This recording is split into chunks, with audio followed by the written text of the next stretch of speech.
Because if I don't find cans in 48 hours, you're going to jail. What, me? That's right. Why? You, both of you. Both of us? Both of you. Same different jail? jails. Different jails. Okay. Yes. So I would hope there's not a co-ed jail. That would be really weird. There is one co-ed jail. Oh, where's that? It's in Iowa. I don't know. I don't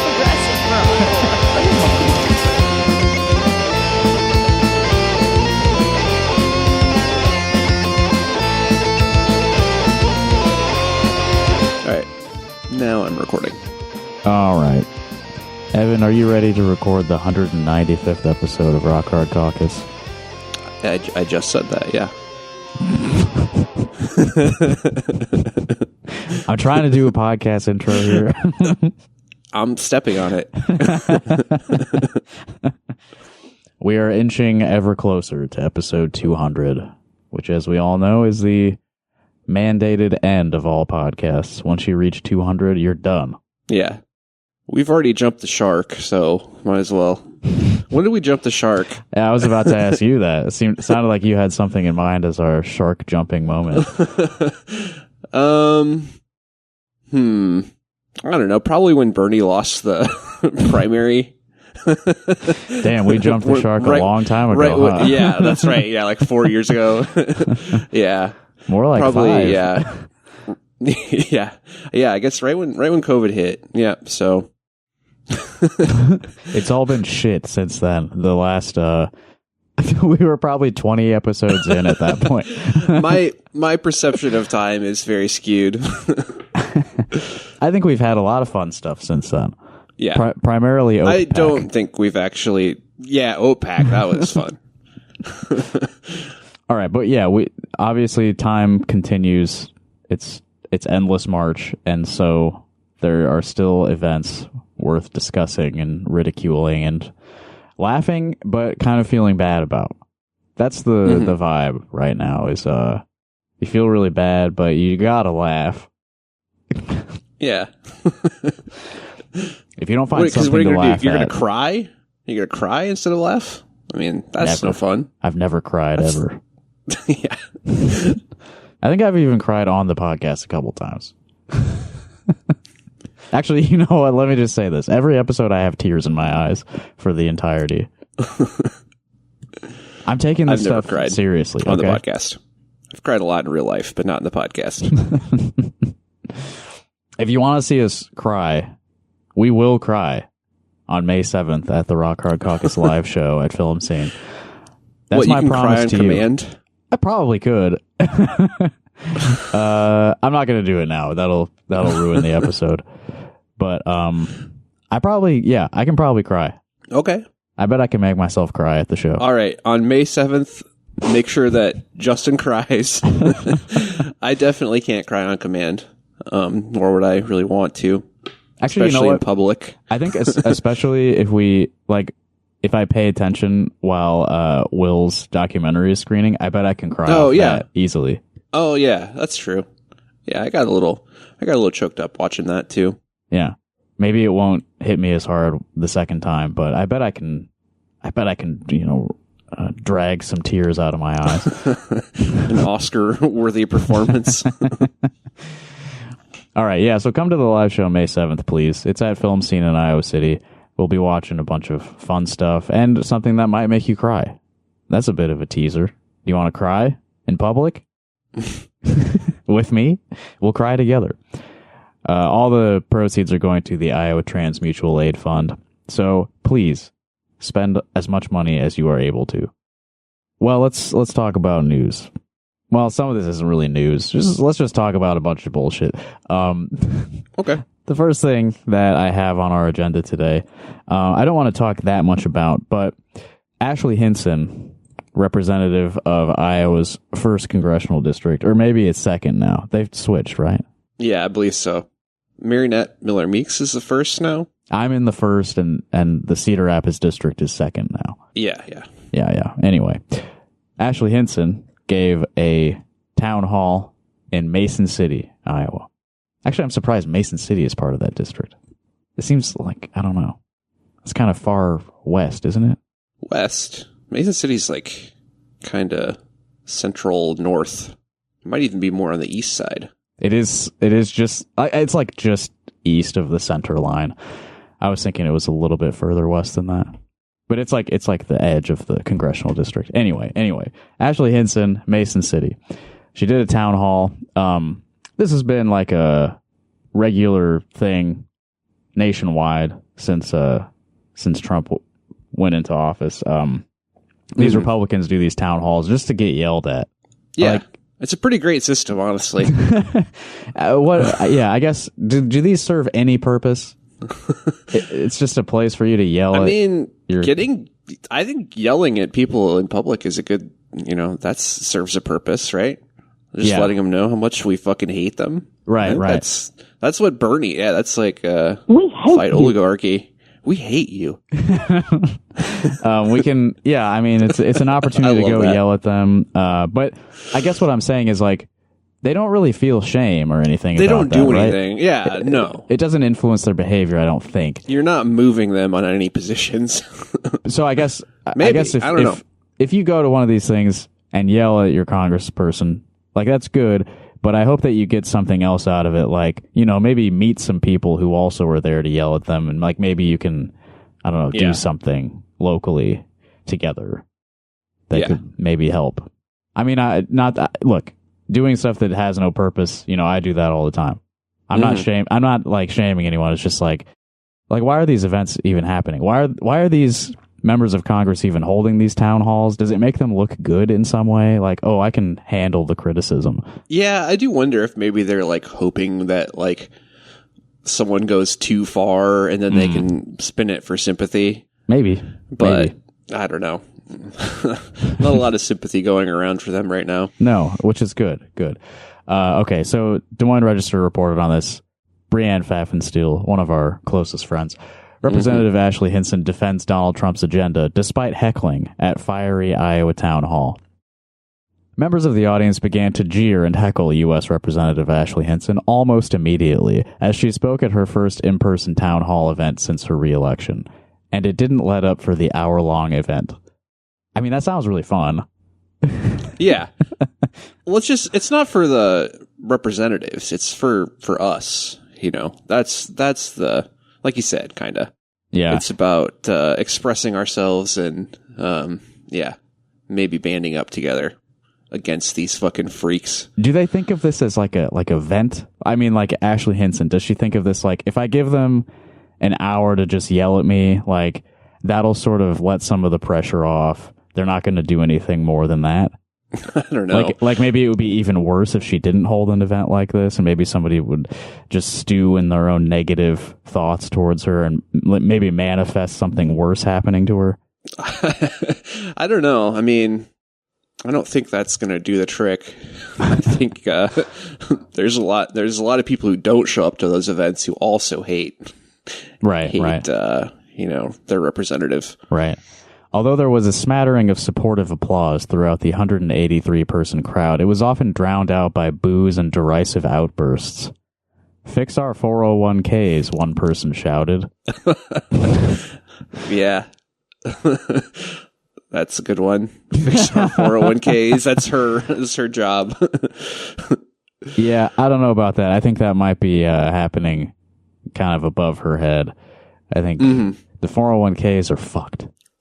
Probably due to just like absolutely insane trade policy coming from the White House and then being walked back, reversed, just constant chaos. That's probably not doing great things for your stock portfolio out there.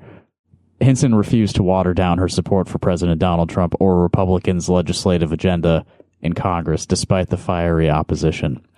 And then I'm gonna skip to this part, which I got a recording of this. I didn't watch like a full recording of the town hall. I did like open up a live stream of it, skip around. It seemed pretty boring, but this clip right here, Ashley Hinson tweeted herself. So she's very proud of this clip in particular.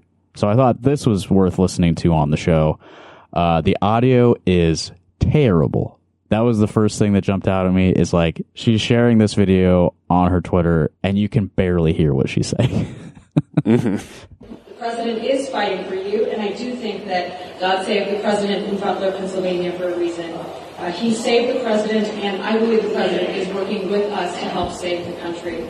He is deporting criminal, illegal aliens rather than letting them roam our streets freely. I'm going to pause there. Okay, 2 things she said so far. God saved President Trump in Butler, Pennsylvania. I question that. I think it's possible that God saved Donald Trump's life for the purpose of maybe later destroying the American empire. Do you think that that's possible? Maybe. But also I was thinking maybe God sent that guy, you know? Maybe. Sure. Yeah. Maybe God doesn't have as much power as we think. And God sent that guy and it was, you know, a failed mission. Yeah, that's kind of scary to think that like God can't kill his own creations effectively. Yeah. I mean, I think that the evidence points towards that like there are people who God should kill and doesn't. So maybe he's not capable of it. Or she. God could also be a woman, of course. Or they. Yeah. God probably is not gendered, right?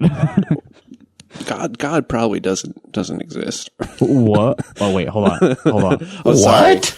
I'm sorry, but I'm just gonna say it. And then she immediately goes to the deportation regime that's going on right now. That's the first important accomplishment that the Trump administration has enacted. Really a good thing to tie yourself to, I think. I think that, you know, most people are going to be like super on board with that as it gets worse and worse. I pray that this has some political consequences at the very least, you know, proudly supporting this like random cruelty on anyone who's not white in the whole country. Yeah. Yeah. Apparently they just deported like a 2-year-old American baby. citizen with cancer. Right. Like, a baby who has cancer. Deported. I mean, they're trying to like, you know, these people are not perfect victims or whatever, but like that's a perfect victim right there. I'm sure she was no angel. This baby with cancer. Yeah. Like, come on, though. Like that's incredible. I mean, she knew evil. She knew what she was doing crossing that border. She doesn't even pay taxes. Oh man. But yeah, like I said, I hope that there are at the very least political consequences for aligning yourself with this very clear evil. But what I really obviously hope for consequences beyond the political. I hope for, you know, I don't know, finish that sentence for yourself. I hope for grave consequences for anybody who gleefully participates in this. Yeah. I mean, not a big fan of law enforcement, but I mean, I think it's kind of brazenly criminal. A lot of things are going on. Yeah, a lot of it kind of things that, like probably should end you up. Probably end you up in bad consequences should happen to you. Yeah. All right, let me finish this clip here from Ashley. He is ending abuses of taxpayer dollars rather than treating your money like monopoly money.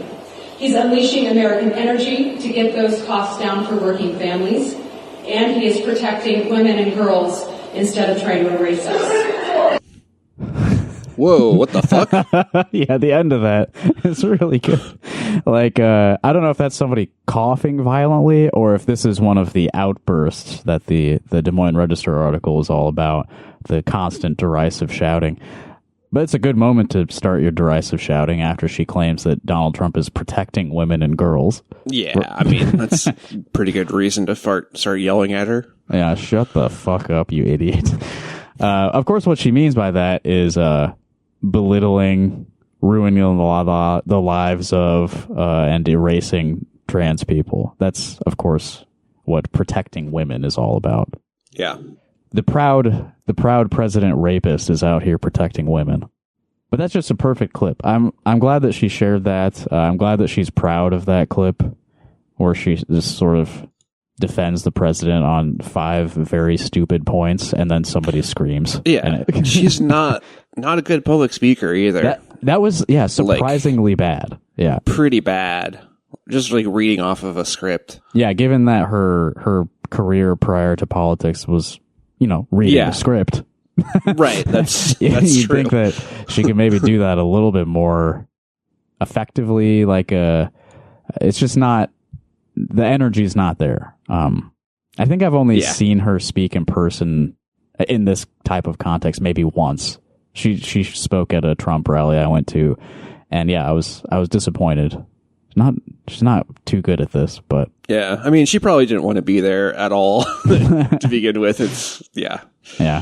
Okay, so since we touched on the immigration stuff, I think I should mention this. There's not a whole lot to say at the moment, but we've been talking about all the international students whose visas have been revoked and canceled, and the federal government's just sending them threatening emails. Fortunately, some of the University of Iowa international students were able to band together with some lawyers and file a lawsuit against the federal government. I got Iowa Capitol Dispatch here. U of I international students sue Homeland Security after student visas are revoked. The details being that they claim DHS is violating their due process rights to coerce self-deportation, which, yes, is transparently the goal, right? Is just make them scared, make them remove themselves from the country. And then, as long as they're out of here, nobody will question the extremely questionable process that led to them leaving the country. And this has had a positive effect. Not just here, but I've seen news stories all over the place where they've revoked student visas and now they're reversing course on that. Yeah. Across the board. Yeah, I saw that. I don't know if it was any people in Iowa, but either way. Yeah. So there's that's good. They filed this lawsuit, and then a couple days ago, here's the Daily Iowan. Federal court orders to restore UI international students' visas. Federal court ordered the visas of 4 international students at the University of Iowa who previously had their student status revoked by the federal government to be restored Thursday. The court orders the DHS must not terminate their student visas while the lawsuit is pending and without proper reasoning. So it's like a temporary kind of like a restraining order type thing. But I mean, the slightest pushback, and it's like, oh, okay, actually, I guess we can't just unilaterally command people to leave the country without explaining why at all. So that's a positive development in this very negative story. Mm-hmm. There is some process that can take place to stop this stupid shit from happening. All right, and with that, I now should continue to this piece in the Iowa Standard that we teased last week. The Iowa Standard, for anyone who doesn't know, is Iowa's number 1 right-wing rag. Just absolute trash every single day. Oh, yeah. A lot of fucking garbage on there. And this is a piece from a couple weeks ago on the Iowa Standard written by Sam Jones, who is actually known as Pastor Sam. He currently serves as the senior pastor of Abundant Life Christian Fellowship in Humboldt, Iowa. Abundant Life Christian Fellowship. That sounds like one of those non-denominational... It sure is. Non-denominational, charismatic, word of faith church that emphasizes the gifts of the Holy Spirit and evangelism. We don't need a fucking denomination. We got the Holy Bible, and every word of it is true. It's not a religion. This is about my personal relationship with God and Jesus Christ. The Iowa Standard, before this, it has an ad before the article here, and it's for Tom Conley, the security consultant guy who I think was sending a bunch of racist emails in like 2021, maybe. Yeah. And like lost a contract with the city of West Des Moines because he was like sharing like anti-Black Lives Matter, like garbage Facebook memes. Yeah, we definitely talked about this on the show, like back when his contracts were not renewed. Mm. I think it was the city of Des Moines proper as well. He had a security contract with. So now he's advertising his services on the Iowa Standard. Right. Yeah. Great stuff. If I remember right, he was sending racist emails to the chief of police of Des Moines. Yeah, like everyone. Yeah. And people just city government weren't responding to his racist emails. So that's the kind of person they're getting ad revenue from. here on the IO Standard. Or maybe they just love racism so much that they give them the ad space for free. That's possible. Yeah. All right, so Pastor Sam, his piece from April 10th is called I Suffer Not from Stockholm Syndrome. Okay, great. Stockholm Syndrome is a psychological response. I hate my captors, actually.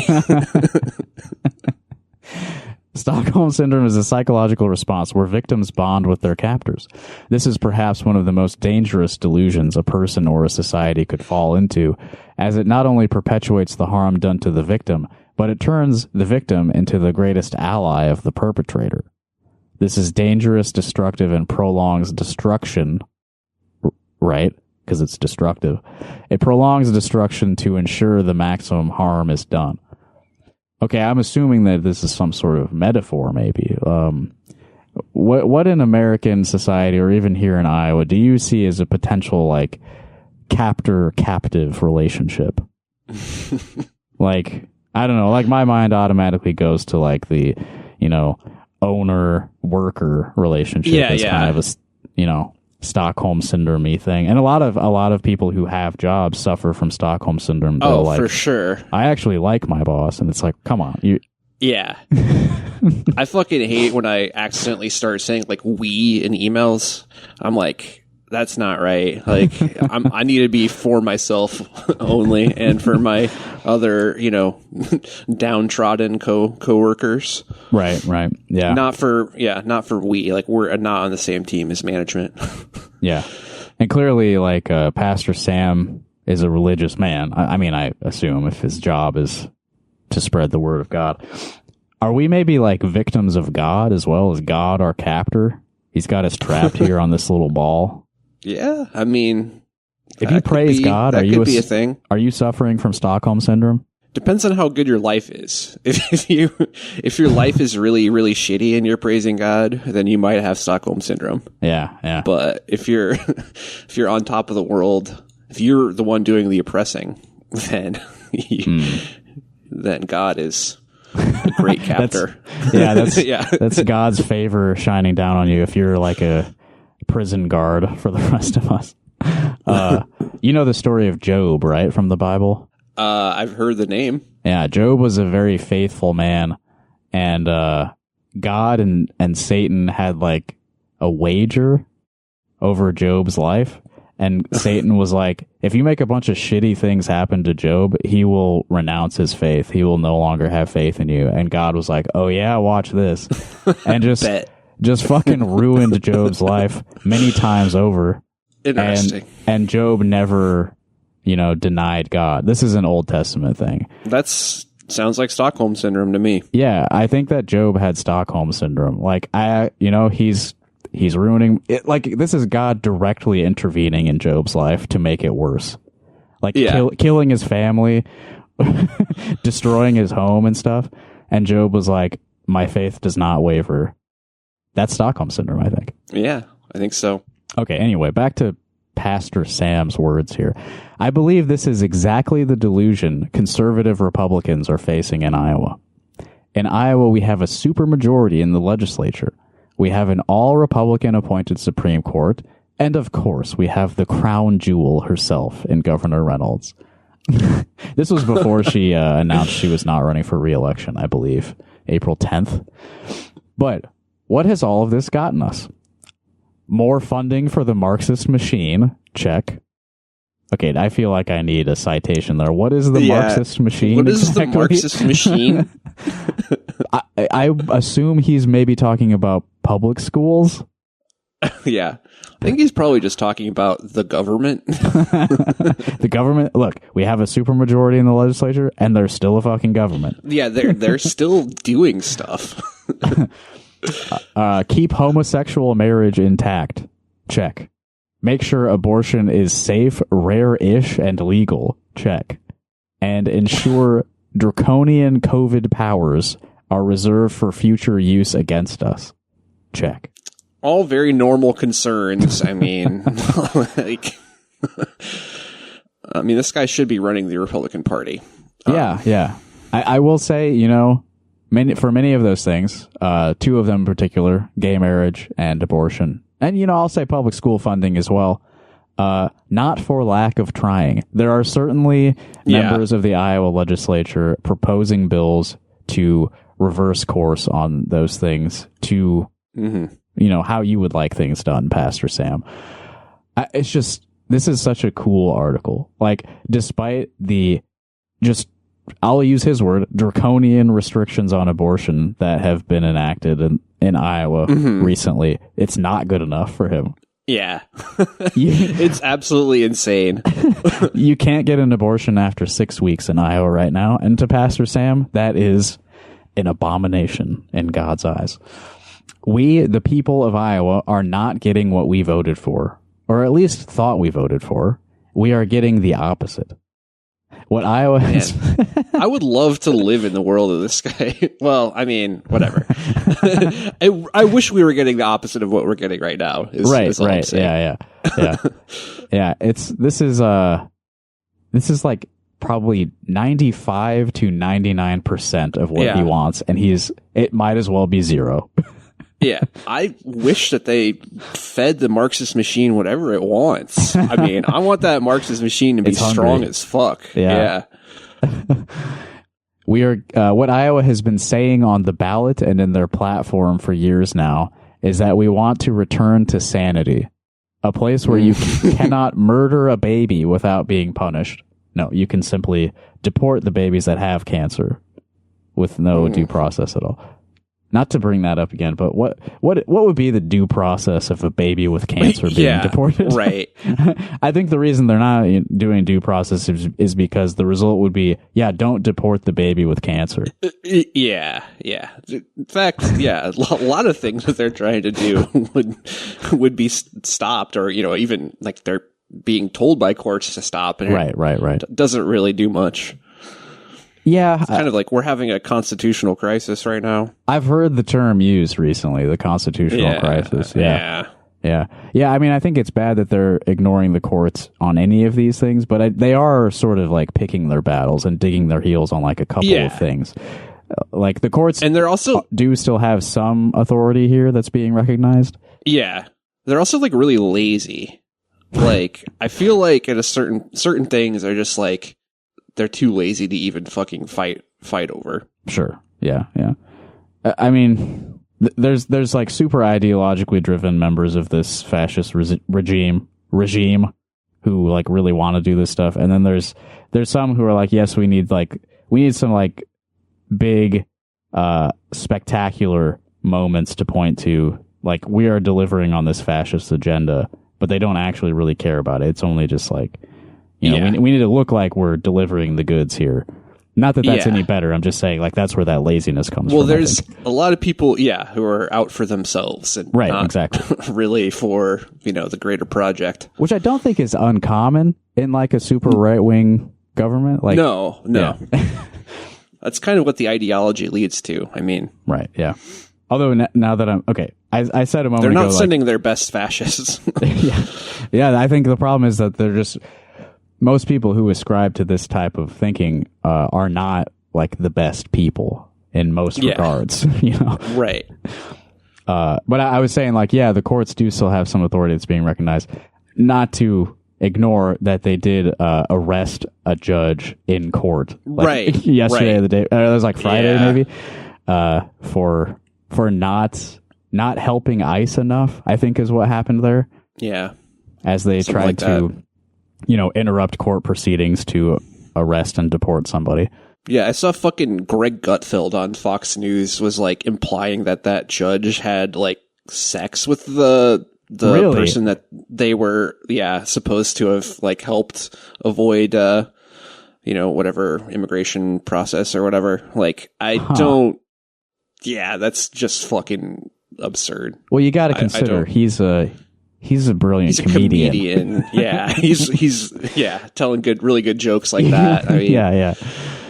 If you're trying to find the good material, you got to kind of experiment a little bit and kind of just make shit up like that. Mm-hmm.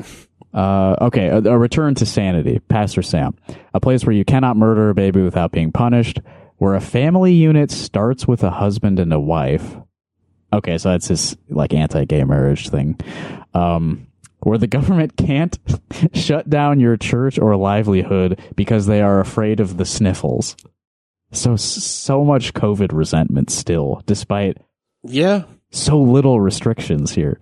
Yeah, I mean, I think you could argue that that's like one of the main motivating factors for a lot of conservatives is just like, COVID overreach, the lockdowns. Yeah, the like, lockdowns what fucking of country Iowa. What country did you live in? Like in 2020?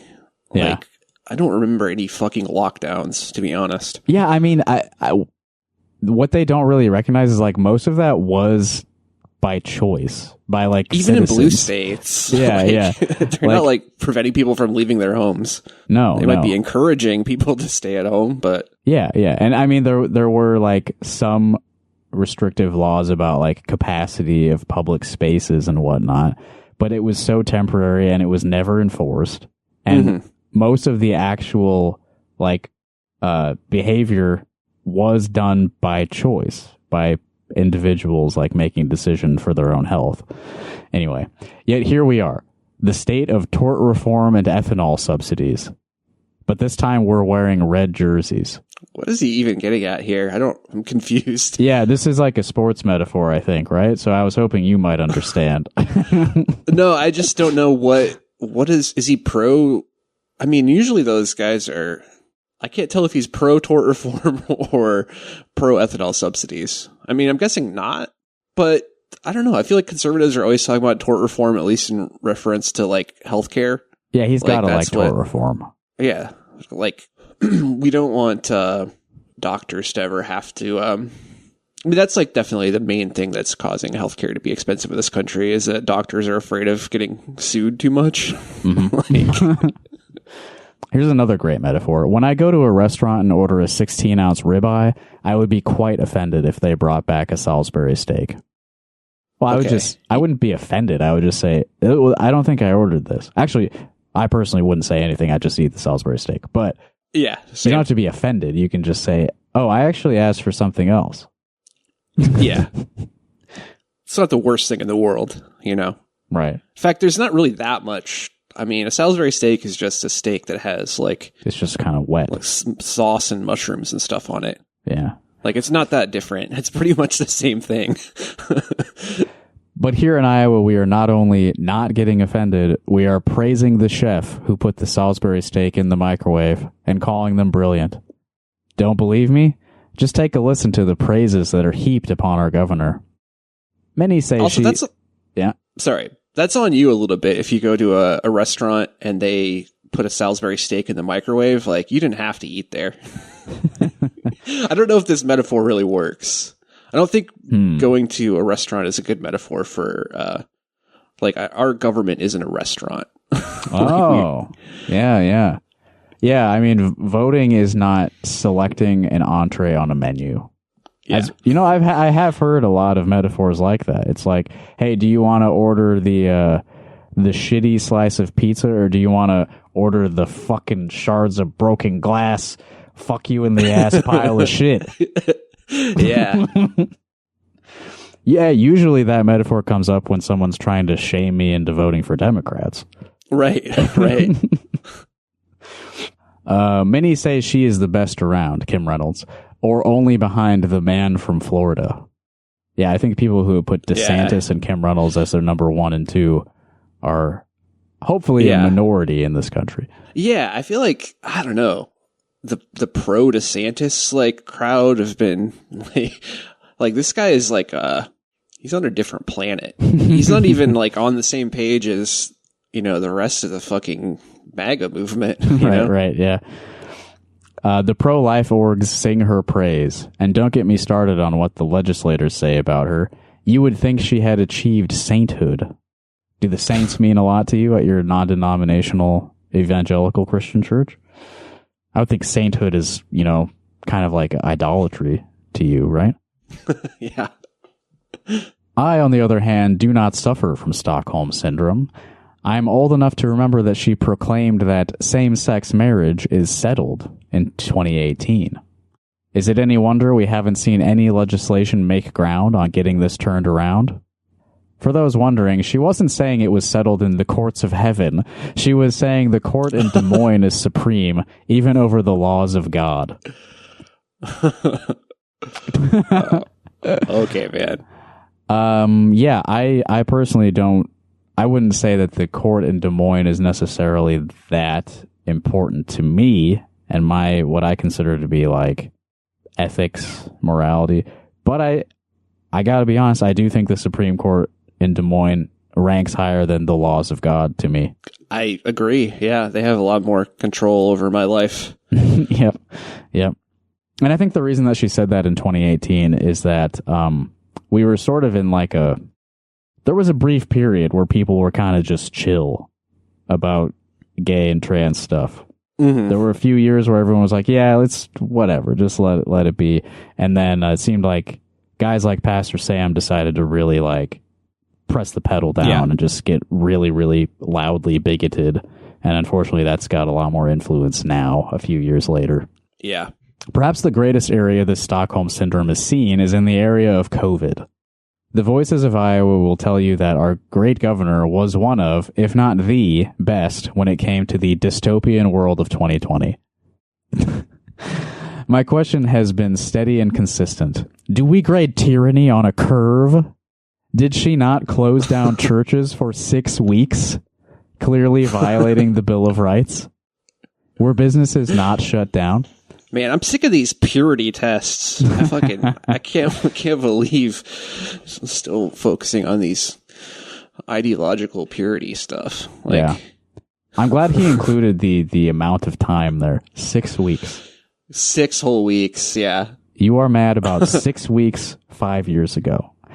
Granted, I mean, I think it is good for people to have a longer memory and like hold grudges when it comes to political issues like this. I just happen to think that his is a very stupid thing.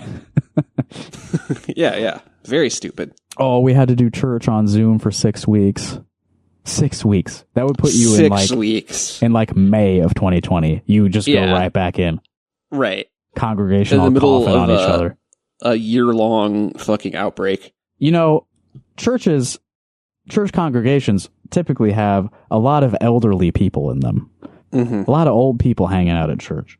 So I wonder if on week 7, you might have directly caused the death of any of your congregants, Pastor Sam. Well, he's socially distanced if he's like at the lectern or whatever they call it. Right. Okay, so maybe he didn't personally transmit the virus from his mouth into an old lady's mouth. Do we give a governor a pass because crisis struck? Or do we maintain that we elect leaders because we know crisis will strike and they must uphold the law in the midst of the crisis? They must ignore the crisis is what they must do. Which pretty much is what she did for the most part. Yeah, they're having horse auctions and shit. Remember that? That was one of the first things. She didn't shut down the livestock auctions. Yeah. That's an interesting mindset. Like these laws, the law being basically my personal individual freedom to do whatever I want, is what he views as like paramount in the law. That must never ever be questioned. No matter how huge the crisis. Like we could be maybe a nuke is dropped on Iowa. Mm-hmm. No, I still have the right to do exactly whatever I want all the time. No crisis will ever supersede my personal freedoms. Yeah. Oh, yeah. Man. That reminds me of talking to Joel Curtinitis. That's a name that hasn't come up on the pod in a while. But I was asking him, like, you know, when like World War II happened, like, do you think it was like a violation of the free market that they had like rationing you know, force factories to produce certain things that would be necessary for the war effort? And he was like, yeah, they shouldn't have done that. I was like, so they should have lost the war then. Is what should have happened. Yeah. Hey, I mean, you play that out, it means that the Third Reich wins. I mean, I think that is probably a better future for guys like that, right? Yeah. I guess you wouldn't have had too many problems with that. The praise heaped upon the governor who lost herself to the tyrant is a wound only further deepened when you realize that legislators like Senator Salmon and Representative Deacon have brought forth legislation begging to reform the emergency powers so we will not be placed under the weight of a tyrant again. They offer real change, not borrowed robes, but rightful garments, authority that fits because it was forged in principle. Now we're getting into like clothing metaphors. Yeah. Something's going over my head with that one. With Republican leadership like this, who needs Democrats? I mean, bro, they had like Yeah. I guess maybe that's the point he's trying to make, is that like there is essentially zero Democratic influence on the way that Iowa is run right now. And I'm still not getting every single thing that I want. Yeah. Abortion is another level altogether. I have lost count of how many times Governor Reynolds' office has put forth bills to make abortifacient birth control available over the counter. I should say after the word how do you actually say that word? I don't think I've ever had to say it out loud. I don't know. I mean, we're talking about Plan B. I know what it pills. is. Yeah. He put in parentheses, it murders the baby, after the word abortifacient. This goes beyond regulating abortion. She has actively pushed to expand it in our state. Citation needed. Yeah, perhaps. I don't recall Governor Reynolds pushing for over-the-counter Plan B. I don't know. Yeah. The Republican Party is too much of a big tent. There's too much ideological diversity in the party. Totally. Some people apparently actually realize that some of the stuff is actually like so unpopular that they can't actually push it that hard. I mean, obviously, folks like Pastor Sam are trying to change their mind on that and getting their way in a lot of cases. But yeah, there's some stuff that like, I don't know. I would like to think that gay marriage is settled law. I know there's a lot of people who are pushing back, but I don't know. That's not going to go over well, I think. There's a lot of gay Republicans. There's a lot of gay Republicans. Is he talking about Plan B, or is he just talking about birth control in general? Oh yeah. Because I Googled just abortifacient birth control, and there are people who argue that like just regular birth control pills are a form of abortion. Rather than simply being a contraceptive. Pastor Sam, okay. I'm sure he would outlaw condoms if he could. The response has been nothing. Yeah, go ahead. I was just thinking of the Monty Python Meaning of Life. Oh, yeah. That song. Every sperm is sacred. Every sperm is sacred. Yeah. The response has been nothing short of Stockholm horrors, as she is lauded, applauded, and asked to speak at pro-life events. Yeah, man, it's because they fucking outlawed abortion in Iowa. You got what you wanted.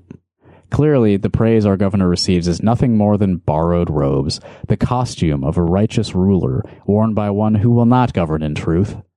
The first step to solving a problem is admitting you have a problem. And in Iowa, we have a problem. We talking about alcoholism here? Yeah. The problem isn't the Democrats, though. Frankly, they can do nothing. Yeah. That's the truest statement in here. We have a Republican problem, not a quantity issue, but a quality issue. This is kind of an interesting inverse to, like, if you look at the maybe like first Biden term, where Democrats had the majority everywhere. They conveniently had, a handful of dissenters every time they wanted to, push for a big legislative accomplishment. Yeah. They just didn't have quite enough. Joe Manchin, Kristen Sinema. Right. Yeah. That kind of thing. Like, yeah, that happens everywhere. There's a status quo that like demands to perpetuate itself. Mm-hmm. Big changes within these established political organizations, they just can't happen. And in some cases it's good because Sam Jones wants to see a Republican Party that has zero tolerance for any prevention of pregnancy at all, it seems. Mm-hmm. It is time we as voters in Iowa take care of our problems and admit that our conservative values have been taken captive by the very Republicans we have elected. We must lay aside the urge to vote for the Republican with the pretty face. And it is time we vote for the Republican with upstanding character. We need more ugly white men. Is this why Kim said she's not running for re-election? She read this article and she was like, oh, they're not going to fall for my pretty face next time. Yeah. I mean, this whole thing is definitely very misogynist. I wonder if he just doesn't like her because she's a woman. She's a woman. She should not have domain over him as a man. Yeah, that's why she falters. When it comes down to it, she doesn't want 100% abortion ban. She doesn't want to, get into the gay marriage thing. It's because she's weak, and she's weak because she's not a very strong man like me, Sam. Pastor Sam. Mm-hmm. Yeah, I mean, I think that's it. I think that is the heart of it. I mean, and it's interesting that he, despite going all the way on a few issues, he doesn't explicitly say that. So even he is a victim of these reservations, he's guilty of exactly what he's talking about in this piece. Yeah, for sure. Come on, Sam, say what you really mean. If you're going to hold others to this standard, you gotta go out there. I bet the sermons he gives at his church, if the cameras aren't on, I bet he's willing to go a bit further in his his teachings from the Bible, because there's stuff in there that would support, what we're hinting at here, no woman shall have any authority over the church, that kind of thing. Yeah, I think he wants women to have Stockholm Syndrome for their husbands and for their pastors. Yeah, we need to vote for people who are able to do the job, who fear God, are lovers of truth, and of course cannot be bribed by the lobby. Yeah, good luck with that. But what lobby does he think is bribing Kim Reynolds? Yeah, for real. On these issues? I'm sure she's getting a lot of money from your side of these issues, Sam. We have a choice in Iowa. We can choose to demand righteousness from our elected officials, or we can get more tort reform and ethanol bills. Maybe he doesn't like tort reform. Or maybe he just thinks that it's not a priority. I mean, that's fair. It's good. Probably a good position to hold. Yeah. I know what I will choose because I suffer not from Stockholm Syndrome. I'm reading a little bit more from his bio here.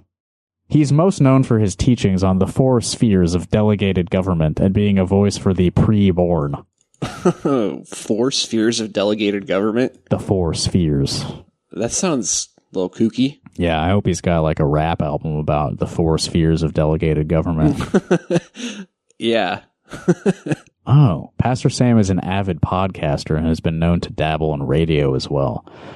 I apologize, listeners. I did not dig into that to see if I could find some audio of Pastor Sam. Maybe later. Pastor Sam is the author of 5 Steps to Kill a Nation. Might be worth checking out. I'd love to kill a nation. It only takes 5 steps, huh? I like his political commentary has appeared in dozens of news outlets across the country, including the New York Times, Chicago Tribune, USA Today, and the Iowa Standard. Yeah, one of these things is not like the other. Man, New York Times really has a low bar for who they'll publish. Yeah. All right, so that was Sam Jones. It's just kind of a glimpse at the turmoil within the Republican Party. It sounds to me like the Republicans are in disarray. Yeah, for sure. But yeah, talking about Kim Reynolds this much does, of course, open the conversation to the 2026 governor's race in Iowa, which has had a couple developments since the last time we discussed it.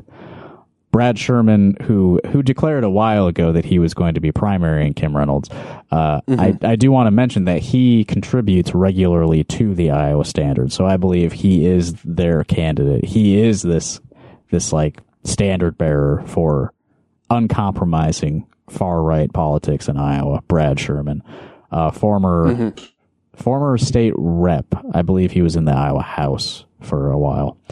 But news this week in the governor's race, Mike Busolo, he's not officially declared, but he does have an exploratory committee established or whatever for running in 2026.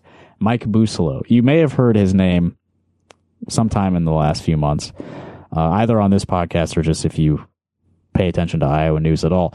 He is the one who suggested that Iowa should buy several counties from the state of Minnesota. That's Mike Busolo. You may have guessed that was a publicity stunt to maybe get him a little bit of heat as he prepares to run for higher office. That was my suspicion from the beginning, and here he is declaring his intention to run for governor. Before I actually read his statement, since I mentioned the Minnesota thing, I did see a tweet from idiot Jeff Shipley regarding this the other day. Yes, Senator Busolo's candidacy is formidable. His imperialist/expansionist ambition to expand Iowa's border demonstrates governor qualifications. It's Representative Jeff Shipley there. I have to imagine that's a little bit tongue-in-cheek. You know, he's a jokester. Yeah. He's a funny man. He's Jeff a comedian. Shipley. Yeah. Oh, yeah. I personally, I don't actually think an intention to expand the border of a state in 2025 U.S. politics is really something even worth considering. Like, I like things are kind of, I don't know. That's not really movable, I don't think, the borders of the 50 states. Yeah. I mean, it seems like trolling, but then I don't know. I saw that there was an interview with Trump where he was asked about the annexing Canada thing, and that was apparently that's a totally serious proposal. Right. Yeah, they belong to us. We're talking about taking kind of like parts of Minnesota belong to Iowa. Yeah. It's he's just imitating Daddy. You know, he sees Daddy do something and he has to do it himself too. They're like babies. Yeah, they are. Okay, so Mike Busolo. Today, State Senator Mike Busolo announced his exploratory campaign for the Iowa governor's race. Busolo, a lifelong Iowan and proven leader, brings a wealth of experience to the race as a business owner. Boo. Former Iowa State Representative. Boo. His current service in the Iowa Senate. Boo. And key roles in the executive branch of state government. Quadruple boo. All bad experience. As a senator, Busolo has championed policies supporting agriculture. Boo. Lowering taxes. Boo. Strengthening public safety. Boo. And growing the state. Quadruple boo, because he's talking about expanding the borders of Iowa. Yeah. He's long supported President Trump in the Make America Great Again, America First agenda, and served as attorney for the president on caucus night to protect election integrity. Do you think he actually did anything? Probably not. Serving as Trump's caucus night attorney in Iowa? Like, what do you need to do? Yeah, I mean, was there anything to litigate that night? He kept the DeSantis supporters in check, whichever few of them decided to show up, knowing that it was a complete losing battle. Yeah. Okay, this is the part I really wanted to hit. I'm exploring this run because our next governor of Iowa should be a leader who listens to the people, acts on principle, and works tirelessly to deliver results. While radical leftist Rob Sand is already talking about tax hikes, less freedom, and more government in our lives, our GOP nominee must be someone who will hold the line on affordability for Iowans, stand with President Trump, and ensure the best days for Iowa are ahead. So they're already assuming it's going to be Rob Sand as the Democrats' candidate. I mean, as they should. Yeah. He hasn't jumped in officially. The Democrats need to be getting behind Paul Dahl, their only declared candidate as of now. Yeah. I mean, are we taking this race seriously or not, Democrats? Paul Dahl's the only one out there fighting for your principles right now. Radical leftist Rob Sand.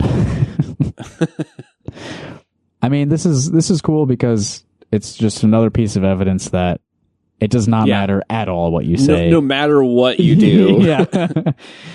You can be the platonic ideal of the nonpartisan centrist, which Rob Sand desperately wants to be seen as. Yeah. Every partisan insiders. Yeah. He very carefully avoids ever even talking about Republican leadership in Iowa. Never says Republican. Calls them partisan insiders. To what end? What have you gained from this, Rob? I mean, I don't think you should care that Mike Buslow is calling you a radical leftist, but it's just something to think about. No matter how you present yourself as the most conservative Democrat that has ever existed, the most simultaneously conservative and liberal Democrat. I think that's what you want to be seen as. Yeah. They're still just going to call you a dirty commie. Yep. They are definitely going to call you a dirty commie. Mike says that Rob Sand is talking about tax hikes, less freedom, and more government in our lives. I get a lot of emails from Rob. Never heard anything about this. Yeah. I wish he was talking about tax hikes. Mostly he's just asking for money in really embarrassing ways. Yeah. Posing with slices of pizza and stuff. Yeah. All right, let's just make this an all Kim Reynolds episode. The most recent news about Kim Reynolds. She's suing the Des Moines Register. You heard about this? Everybody's doing it. Everybody's doing it these days. Yet again, she saw Daddy do it, and now yeah, we got to do it too. When I saw this, I was like, oh yeah, what happened to the Trump and Seltzer lawsuit? And so far, it seems like nothing. It seems like the most recent news about that was Seltzer and the Des Moines Register were seeking to have the lawsuit dismissed, which hopefully succeeds, but it hasn't happened for yet. them. Yeah. Protect Ann Seltzer. Definitely. Yeah. Look, you can be polling wrong. is hard. Again. Yeah. You can be wrong. It's fine to be wrong. Yeah. Being wrong is not a criminal act. That's not illegal. Yeah. Exactly. I would hope that anyone with sense would see that, like, publishing a poll that ended up being wrong is not an effort to interfere in an election. That's not an election integrity concern. A poll. Yeah. But that's not why Kim Reynolds is suing the Des Moines Register. She's suing the Des Moines Register because they filed a FOIA request, a public records request thing to the governor. I forget exactly what this was about. Oh, I think this stems back to the Lutheran thing when she said that the Lutherans, or she declined to refute the claim that Lutheran Family Services was a money laundering operation. Which, God, who even originated that? That was like a Doge thing. I don't think Musk was the first one to say that. No, I'm not sure, but yeah, it was definitely a Doge thing. They're implying that there was some. I think because they helped Michael Flynn. It was Mike Flynn. Migrants. Yeah. But yes, the Doge was. They were investigating all these payments and like, oh, Lutheran Family Services got some government money, and that's suspicious. Anyway, a result of that whole flare up, the Des Moines Register requested some public records. As the governor, of course, her communications are subject to public scrutiny. Like we have a right to request those communications, and there are rules about what can be redacted from the, fulfilling those requests. It is a real problem in Iowa specifically, though. The people who are subject to these public records requests seem to think that they have more right to redact and deny these requests than they actually do. I've attempted to get records from police departments that I feel have been rejected on pretty spurious grounds. Almost like they have something to hide, or something that they don't want the public to know about. Right. Yeah, I mean, mass surveillance of citizens, that's not a concern because if you have nothing to hide, you have nothing to worry about. But these public records requests are a fucking nuisance. Everyone who makes these requests is just trying to, throw a wrench in the operations of government. Yeah, exactly.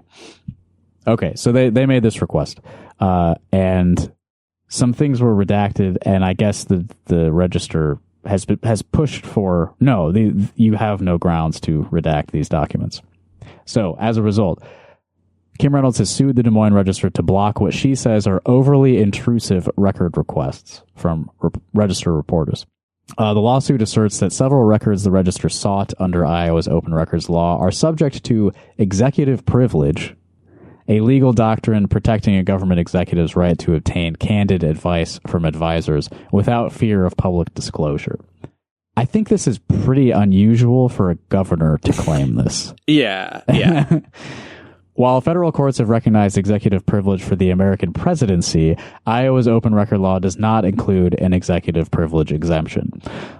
Sounds to me like a pretty open and shut case. Open and shut. Like, Iowa Constitution does not, although I should be clear, I am reading from the Des Moines Register here, so they may have a bias, vested interest in pushing that idea. Yeah.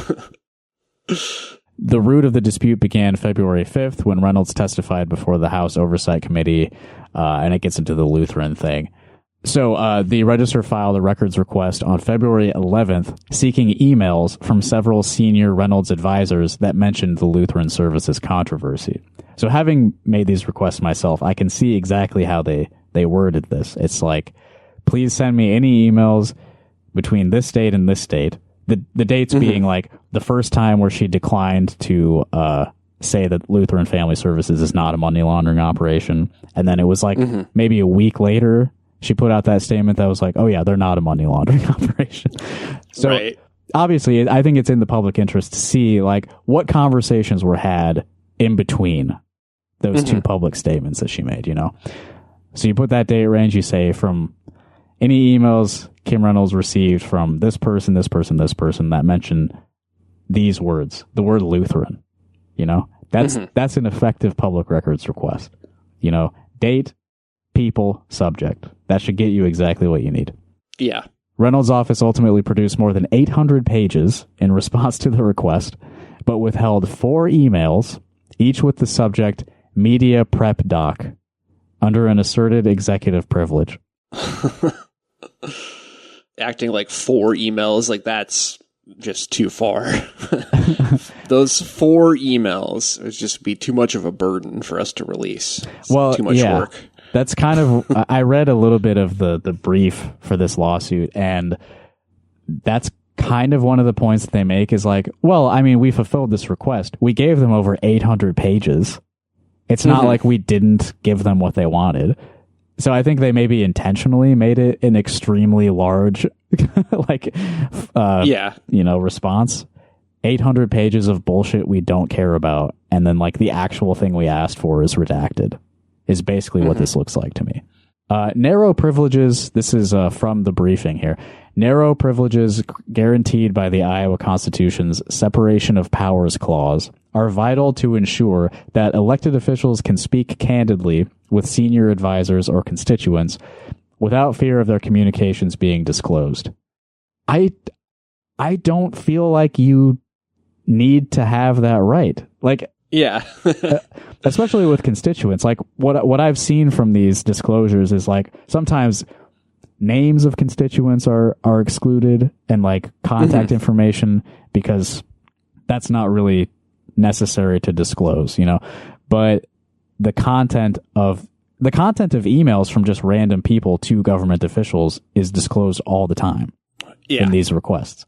And I don't know, I feel like this is the point of public records law, is that your conversations with your quote senior advisors are relevant to the public interest. Right. It was important enough to write down. That's another part of this is like, why not just have a phone call? Like, if the call isn't recorded, no one's ever going to get access to it. Like, if you really need this to not be a matter of public record, like, unfortunately, there are ways around this. Yeah. There are conversations that we will never, ever know about because you didn't do it in a way that's subject to open records requests. You can very easily have these conversations in private. Right. And there's also something in this article that kind of goes over how this is an ongoing issue with the executive branch of Iowa in particular. The ACLU, in fact, is suing for a different situation where they claimed executive privilege to withhold records. The ACLU is representing Iowa atheists and free thinkers, which is seeking records related to the state's decision to cancel a planned holiday display by the Iowa Satanic Temple. He's back. Satan's back in the podcast. In a statement, the ACLU said Reynolds' office cited executive privilege in withholding clearly non-privileged records. Yeah, that one's another pretty open and shut one. I mean, I'm sure that they violated the religious freedom of these Satanists. I mean, it's totally pretty clear that they did. Yeah. It wasn't really, I mean, it was just a fucking display.